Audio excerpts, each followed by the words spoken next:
मेरी मदर हैं, वो अभी सीआरपीएफ में कार्यरत हैं।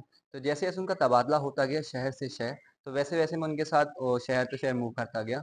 लेकिन जो मेरी प्राथमिक शिक्षा है, वो केंद्रीय विद्यालय से हुई है। मेरी प्राथमिक शिक्षा के बाद मेरे इंजीनियरिंग में इंटरेस्ट होने की वजह से मैंने बीटेक की, जो कि मैंने दिल्ली में एक विश्वविद्यालय है गुरु गोबिंद सिंह इंद्रप्रस्थ यूनिवर्सिटी, तो वहाँ से मैंने अपनी बीटेक की इलेक्ट्रॉनिक्स एंड कम्युनिकेशन इंजीनियरिंग में। अ, शुरुआत से ही मुझे फ़ौज में जाने का एक जुनून था कि मुझे जाना है फ़ौज में और सर्व करना है अपने देश के लिए। तो मैं 12वीं के बाद भी मैंने एनडीए के एग्ज़ाम और अलग कुछ टेक्निकल एंट्री होती है उसके थ्रू भी मैंने दिया, लेकिन उसमें मेरा इतना हो नहीं पाया। बट मेरी बीटेक के बाद मुझे फिर वो जुनून मेरे अंदर रहा कि नहीं मुझे जाना है। तो 12वीं के वैसे ही बीटेक के बाद मैंने फिर हमारा एंट्री होती है टेक्निकल एंट्री, उसके थ्रू मैंने उसमें अपना चयन भरा और फिर मुझे एसएसबी का कॉल आ गया। फिर फरवरी 2023 में मैंने अपने एसएसबी के लिए रिपोर्ट किया 32 जलंधर में और 3 मार्च 2023 को मैं वहाँ से एसएसबी में चुन लिया गया। फिर 3 अक्टूबर 2023 को मेरा कोर्स स्टार्ट हुआ और ऑफिसर ट्रेनिंग अकेडमी मैंने ज्वाइन किया और 7 सितंबर 2024 को मैं वहाँ से अफसर बन के लेफ्टिनेंट के रैंक में कार्यरत हो गया।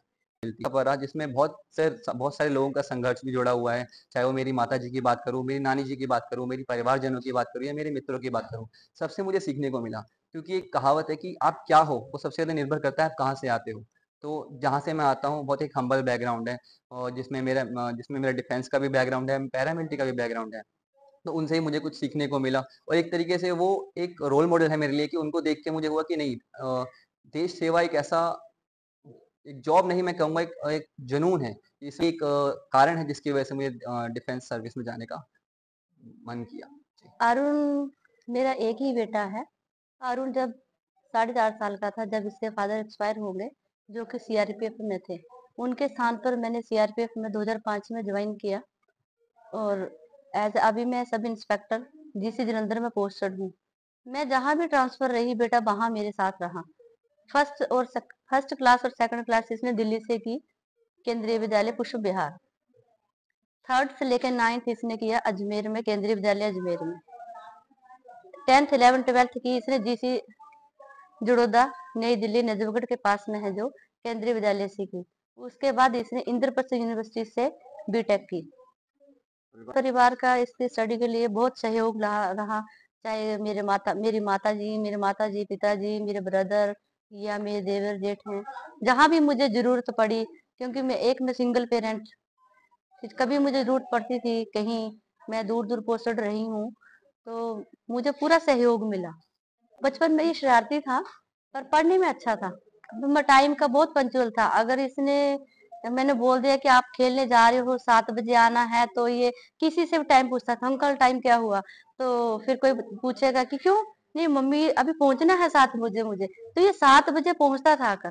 कभी मतलब 7 बजकर 2 मिनट नहीं इसने किए, पूरे टाइम पे 7 बजे। बेटी की कामयाबी को कैसा देखते हो? देखो जी, हम मिडिल फैमिली से बिलोंग करते हैं।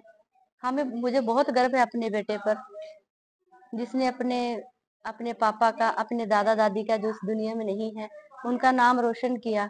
ये उन सबका आशीर्वाद है, उनकी दुआएं हैं। बच्चे की कामयाबी में हमें बहुत खुशी की लहर है। बच्चे ने बहुत मेहनत करी और मैंने इसको 4 साल से, जब से छूटा था, मैं इसके साथ ही रही और इसकी माँ ने भी बहुत संघर्ष करा। 6 बजे इसको टिफिन बना के ये बच्चे को ट्यूशन भेजती, वहां से ये बच्चा दिल्ली पढ़ने चला जाता, रात को 8 बजे आता, आके फिर नहाना धोना खाना खाना, उसके बाद इसने पढ़ाई 2 बजे तक करनी। तो माँ भी 2 बजे तक इसकी जगती रहती थी। जे मैं कभी बोलूं, माँ को बोलूं तू सो जा, बोली नहीं मैं सोऊंगी तो ये भी सो जाएगा। और बच्चे को कभी आवाज नहीं हमने लगाई। बच्चा अपने आप 5 बजे उठता, माँ भी उठती, नहाता धोता, 6 बजे फिर ट्यूशन के लिए चला जाता। उधर से ये फिर दिल्ली स्कूल चला जाता, सोनीपत से ही, सोनीपत में रहते थे। इसने पढ़ाई दिल्ली में करी और मैं भी इसका बचपन तो मैं ही आज दिन तक इसके साथ रह रही हूँ, क्योंकि ये 4 साल का छूटा था। इसकी कामयाबी को आज भी कैसा देखते हो? बहुत खुशी है, सबको खुशी की लहर है। हमारे मन में इतनी खुशी है कि क्या बताएं।